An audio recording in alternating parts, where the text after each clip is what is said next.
സംസ്ഥാനത്തെ IPS ഉദ്യോഗസ്ഥർക്ക് സ്ഥലം മാറ്റം. ജയദേവ് ജിക്ക് റെയിൽവേ SP-യുടെ അധിക ചുമതല. നിലവിൽ VIP സെക്യൂരിറ്റി DCP-യാണ് ജയദേവ് ജി. ഗോപകുമാർ KS-നെ ഇക്കണോമിക് ഒഫൻസ് വിങ്ങിൽ SP ആയി നിയമിച്ചു. സുനീഷ് കുമാർ R-നെ വിമൻസ് ചിൽഡ്രൻ സെല്ലിന്റെ AIG ആയി നിയമിച്ചു. ആകെ 23 IPS ഉദ്യോഗസ്ഥർക്കാണ് സ്ഥലം മാറ്റം. ഗോപാൽ ശീലാസനൽ തിരുവനന്തപുരത്ത് നിന്ന് വിവരങ്ങൾ നൽകാനായി ചേരുന്നുണ്ട്. ഗോപാൽ, ഇപ്പോഴത്തെ കാര്യം നോക്കുകയാണെങ്കിൽ 23 IPS ഉദ്യോഗസ്ഥർക്കാണ് സ്ഥലം മാറ്റം. പ്രധാനമായും ആരൊക്കെ എങ്ങോട്ടേക്കൊക്കെയാണ് മാറിയിരിക്കുന്നത്?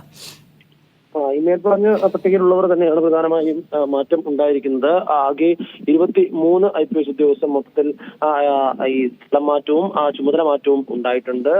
ജയദേവ് അജി IPS അദ്ദേഹം നിലവിൽ VIP സെക്യൂരിറ്റിയുടെ ചുമതലയാണ് നിർവഹിക്കുന്നത്. അദ്ദേഹത്തിന് ഇപ്പോൾ റെയിൽവേ സൂപ്രണ്ട് പോലീസിന്റെ ഒരു ചുമതല കൂടി നൽകിയിട്ടുണ്ട്. ഗോപകുമാർ KS IPS ആയിരുന്നു റെയിൽവേയുടെ SP ആയിരുന്നത്. അദ്ദേഹത്തെ അവിടെ നിന്നും മാറ്റി എക്കണോമിക് ഒഫൻസസ് വിങ്ങിലേക്ക് പുനഃക്രമീകരിച്ചിട്ടുണ്ട്.